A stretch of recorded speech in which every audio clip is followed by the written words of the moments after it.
አሁንም በአይፎናችሁ ላይ ማስታወቂያዎች እያስቸገሯችሁ ነው። የተለያዩ ብራውዘሮችን ስትጠቀሙ ማስታወቂያዎች እንዳያስቸግሯችሁ ይህንን ነፃ ዘዴ መጠቀም አለባችሁ። በየቀኑ የምንጠቀማቸው ድረገጾችና አፕሊኬሽኖች ብዙ ጊዜ የማያስፈልጉ ማስታወቂያዎችን ያሳዩናል። ዛሬ ግን እነዚህ ማስታወቂያዎች የሚያስቀርልን አፕሊኬሽን አለ። ከዛ በፊት እዚች ጋር የፕላስ ምልክቷ ካለች እሷን ተጫኗት። አፕሊኬሽኑ ኔክስት ዲኤንኤስ ይባላል። ከአፕ ስቶር ላይ ወይንም ከቴሌግራም ቻናል ላይ ማግኘት ትችላላችሁ። እንዴት ማስተካከል እንዳለባችሁ ስቴፑን ላሳያችሁ። በመጀመሪያ አፕ ስቶር ላይ በመግባት አፕሊኬሽኑን እናወርዳለን፣ ሰርች እናደርጋለን።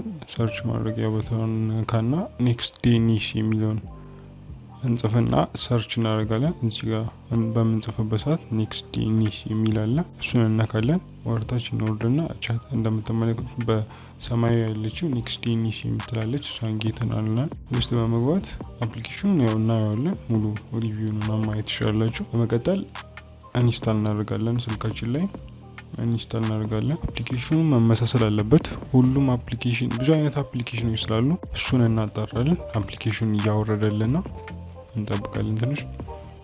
በመቀጠል አፕሊኬሽኑን እንከፍታለን። እዚህ ጋር አካውንት ክሬት ማድረግ አለብን። ክሬት ፕሮፋይል የሚል አለ፣ እሱን እነካለን። በምንከፍትበት ሰዓት እዚህ ጋር ኢንስትራክሽን ይሰጠናል ምን ማድረግ እንዳለበት። ሴቲንግ ስር እንገባና ጀነራል ስር እንገባና ወረታች ወረድ እንላለን። ወረታች ወረድ ብለን ቪፒኤን ኤንድ ዲቫይስ ማኔጅመንት የሚል አለ፣ እሱን እነካለን።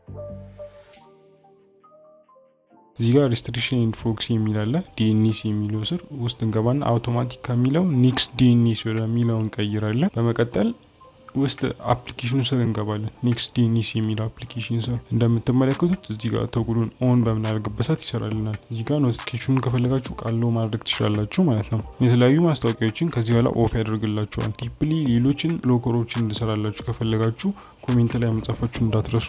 ይህ አፕሊኬሽን የተለያዩ ማስታወቂያዎችን፣ ትራከሮችን፣ የማልዌር ጥቃቶችን በተሻለ ሁኔታ ይከላከልልናል። ነገር ግን አንድ ጠቃሚ ነገር ላስታውሳችሁ፣ ዩቲዩብ፣ ኢንስታግራም፣ ፌስቡክ እና ቲክቶክ ውስጥ የሚገኙ ማስታወቂያዎች ከቪዲዮቸው ጋር አንድ አይነት ሰርቨር ስለሚጠቀሙ ኔክስት ዲኤንኤስ ብቻውን ሙሉ በሙሉ ማጥፋት አይችልም። ለዚህም ነገር ምርጥ ምለው ከኔክስት ዲኤንኤስ ጋር አድጋርድን ወይንም ዊፐርን ተጠቀሙ። ይህም በሳፋሪ ላይ የሚታዩ ማስታወቂያዎችን እና ትራከሮችን ይከላከልልናል። ሌላው ደግሞ ከሀገር ውጭ ላላችሁ ዩቲዩብን ለመጠቀም ብሬቭ ብራውዘር የምትጠቀሙ ተመራጭ ነው። ቪዲዮን በሰፊው እንሰራላችሁ ከፈለጋችሁ ኮሜንት ላይ ዋይቲ ብላችሁ ጻፉ። ቪዲዮ ከጠቀማችሁ ፎሎና ላይክ ማድረጋችሁን አትረሱ።